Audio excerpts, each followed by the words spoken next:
दोस्तों, हमने लिया है एक ऐसा रसायन जो काफ़ी तेज़ होता है, काफ़ी जहरीला होता है। इस रसायन को बोलते हैं दार चिकना। दोस्तों, हमने पिछली बार एक वीडियो में बात की थी रस कपूर के बारे में। तो रस कपूर से मिला जुला रसायन होता है दोस्तों ये। रस कपूर और दार चिकना दिखने में दोनों एक से ही होते हैं। दोस्तों, ये है दार चिकना। दार चिकना दोस्तों मरकरी, फिटकरी और सल्फ्यूरिक एसिड और कसिस, इन चारों के कॉम्बिनेशन से बनाया जाता है। तो ये प्रक्रिया थोड़ी लंबी होती है और काफ़ी ध्यान देने वाली होती है, क्योंकि सल्फ्यूरिक एसिड बहुत ज़्यादा एसिड होता है जो हमारे शरीर को भी जला देता है। उस प्रक्रिया को घर पे ना करें। तो दार चिकना का प्रयोग दोस्तों हम जब करते हैं तो बिना शोधन के नहीं करते हैं। इसका उपयोग करने के लिए शोधन करना बहुत ज़रूरी है, क्योंकि दार चिकना अगर डायरेक्ट किसी के शरीर में चला जाए तो बहुत घातक इसके रिजल्ट होते हैं, जान भी जा सकती है। एक तरह का जहर है। तो जहर ही जहर को काटने का काम करता है। आयुर्वेद में हम जहरीले पेड़ पौधों को शोधन करके उनका उपयोग करते हैं।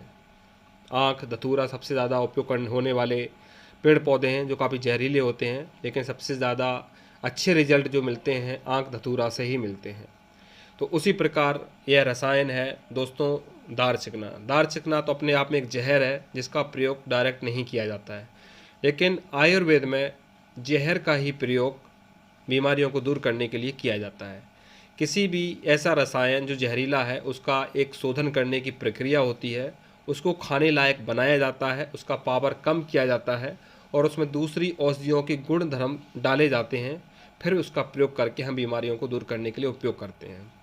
तो दोस्तों, यह हम देख रहे हैं जो यह है दार चिकना, और यह जो बनता है मरकरी के द्वारा बनता है और बिना शोधन के इसका उपयोग नहीं किया जाता है। दोस्तों, इनका शोधन करने के लिए करीब करीब 1 माह तक लग जाता है। कुछ अनुभवी वैद्य इसको 2-4-5 दिन में भी कर लेते हैं, और वैसे सही प्रक्रिया अगर कही जाए तो इसको 1 से 2 माह लग जाते हैं, क्योंकि दार चिकना को शोधन करने के लिए अलग अलग जड़ी बूटियों के रस में इसको खरल करना होता है और इसको रेत यंत्र दिया जाता है। रेत यंत्र पे इसको थोड़ा थोड़ा करके गर्म किया जाता है, फिर इसको दूसरे जड़ी बूटियों के रस में इसको खरल किया जाता है।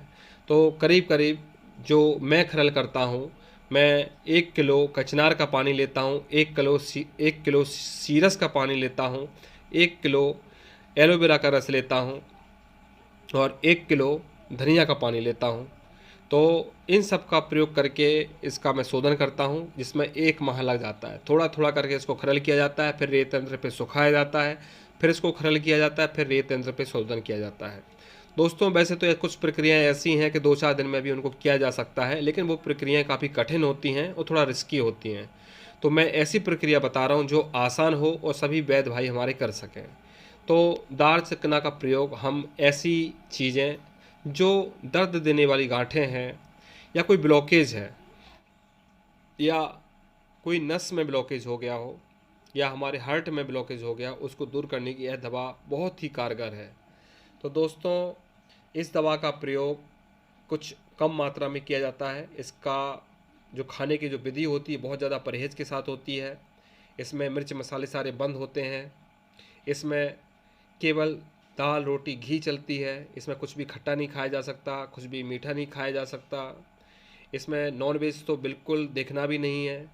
और दोस्तों, एक इस तरह के रसायन में काफ़ी परहेज़ के साथ कुछ गलती होती है अगर, तो बहुत ज़्यादा दिक्कत का सामना करना पड़ता है। इसलिए एक वैद्य बहुत सोच समझ के देता है किसी पेशेंट को, कि जो समझदार हो, पढ़ा लिखा हो, उसको ही दार चिकना से बनी हुई दवाई का प्रयोग कराया जा सकता है। कोई भी वैद्य हकीम किसी भी साधारण रोगी को इन दवाओं का प्रयोग नहीं करवाता है, क्योंकि इन दवाओं में थोड़ी सी भी कुछ गलती होती है तो बहुत ज़्यादा दिक्कत का सामना करना पड़ सकता है। तो दोस्तों, मैंने बताया कि इन दवाओं का प्रयोग करके हम कोई भी जहरीली गांठ हो, दर्द करने वाली गांठ हो, जलने वाली गांठ हो, या किसी प्रकार का ब्लड ब्लॉकेज हो, उन सब रोगों को दूर करने के लिए दार चिकना बहुत ही कारगर है। साधारण लोगों के लिए ये दवा बनाना सही नहीं बोलूँगा मैं, केवल हमारे वैद्य हकीम लोग ही बनवाएं। या कोई दवा इसको उपयोग करना चाहता है तो कोई अपने जानने वाले हकीम वैद्य से ये दवा बनवा के उपयोग कर सकते हैं। यह दवा इस तरह की बीमारियों को ठीक करने के लिए बहुत कारगर है और बहुत फास्ट काम करती है। ज़्यादा से ज़्यादा 15 दिन 1 माह लगता है और किसी भी प्रकार की जलने वाली गांठ, दर्द करने वाली गांठ बिल्कुल ठीक हो जाती है।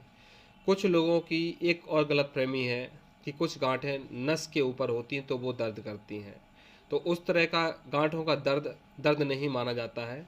पर्टिकुलर गांठ के अंदर दर्द हो उसके लिए मैं बात कर रहा हूँ।